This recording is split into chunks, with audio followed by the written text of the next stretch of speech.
Assalamualaikum warahmatullahi wabarakatuh.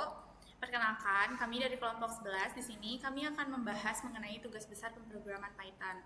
Sebelumnya, perkenalkan, nama saya Desi Yunia Nur Rahma dengan rekan saya. Nama saya Muhammad Noval Taki. Di sini kami membagi beberapa job desk. Job desk-nya yaitu untuk saya sendiri membuat codingan, membuat PPT, dan membuat video.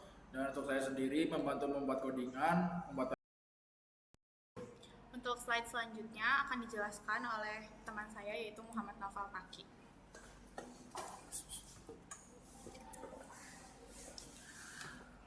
Oke, yang pertama itu yang slide pertama. Nah, di sini ada pemrograman yang pertama itu Pandas untuk memanipulasi data dalam bentuk data frame, dan NumPy itu untuk manipulasi data numerik seperti NaN, dan yang ketiga itu ada display, import display, menampilkan output objek yang ingin ditampilkan berupa tabel. Dan pemrograman berikutnya itu ada file path yang digunakan untuk memberitahu file yang digunakan disimpan di mana, dan file tersebut dapat dimodifikasi. Untuk selanjutnya itu yang pemrograman ini digunakan untuk membaca file CSV di dalam data frame, dan untuk low memory ini dapat digunakan untuk membaca file lebih baik. Kemudian dari except PD error digunakan untuk menghindari kesalahan ketika memiliki baris rusak atau format yang tidak sesuai. Kemudian yang terakhir itu ada display df, digunakan untuk menampilkan data frame.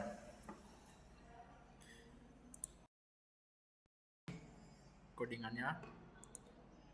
Nah, seperti yang tadi saya jelaskan, di import Panda itu untuk menampilkan ini, dan yang kedua itu juga sama, menggunakan string mentah R agar break diproses dengan benar. Dan yang ini itu membaca data dari file CSV dan menangani error parsing. Yang ini nih. Dan ini juga menyesuaikan panjang setiap kolom yang lebih pendek dengan menambah NaN. Dan kemudian hasil outputnya itu bisa kita lihat. Ini hasil outputnya. Nah, dari ini juga kita bisa lihat data sebelum yang dirubah itu tadinya seperti ini, masih acak-acakan. Dari yang NIM itu seperti ini, masih sangat acak-acakan. Dari tugas juga masih ada yang kosong. Dan setelah di coding atau dijalani codingannya, hasilnya jadi seperti ini. Jadi tidak rapi. Kemudian ada pemrograman selanjutnya, bisa dijelaskan oleh rekan saya. Untuk statistik dari dataset ini, kita akan langsung demo, di mana setelah data tersebut udah rapi seperti yang tadi sudah dijelaskan oleh rekan saya, kemudian di sini kita akan membuat statistiknya, di mana ini juga menggunakan Pandas yang udah dijelasin sama rekan saya. Lalu di sini kita tuh menyimpan si datasetnya itu tuh di sini. Kalau misalkan kita mau nge-upload tuh tinggal copy paste, lalu di sini kita pastekan. Nah, di sini kita akan membuat dictionary untuk statistiknya, di mana isinya itu tuh ada nilai minimum, nilai maksimum, rata-rata, median, modus, dan jumlah data. Kemudian untuk kolom nilainya itu tuh ada tugas 1, tugas 2, kuis 1, kuis 2, UTS, dan UAS. Lalu untuk menghitung statistik setiap kolom itu tuh di sini tuh ada nilai statistik nilai minimum, nilai maksimum, rata-rata, median, modus, dan jumlah data. Setelah kita menghitung untuk statistik setiap kolomnya itu, di sini kita ubah nilai statistik tersebut tuh kita ubah ke dalam data frame, di mana si pemrogramannya itu tuh ada df statistik sama dengan pd data frame statistik.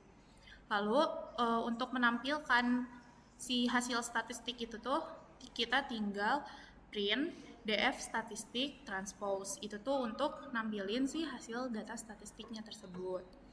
Lalu kemudian untuk nilai visualisasinya itu tuh untuk nilai minimum, nilai maksimum, rata-rata, median, dan modus. Di sini kita menggunakan diagram batang untuk melihat keseluruhan nilai minimum, maksimum, rata-rata, dan median.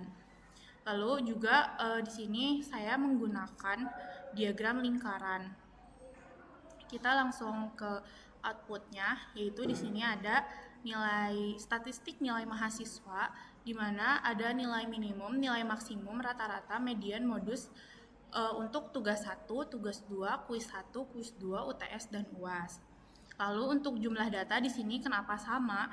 Untuk tugas 1, tugas 2, kuis 1, kuis 2, UTS, dan UAS itu karena di dalam tabel ininya itu berisi ada 40 data yang dimulai dari 0 sampai 39. Apabila dijumlahkan itu tuh semua jumlah datanya itu ada 40. Di sini untuk statistik nilai mahasiswanya itu udah ada.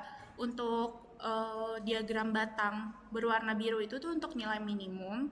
Lalu untuk yang orange itu nilai maksimum, hijau rata-rata, ungu median, dan merah itu untuk modus. Kemudian di sini ada nilai rata-rata dari setiap setiap tugas 1, tugas 2, kuis 1, kuis 2, kuis UTS, dan UAS, di mana untuk rata-rata UAS tuh ada 14,8%, UTS 15,8%, kuis 1 17%, kuis 2 18,3%, tugas 2 18,4%, dan tugas 1 itu 15,7%. Mungkin sekian presentasi dari kelompok kami mengenai tugas besar pemrograman Python. Mohon maaf bila ada kesalahan dari kelompok kami. Wassalamualaikum warahmatullahi wabarakatuh.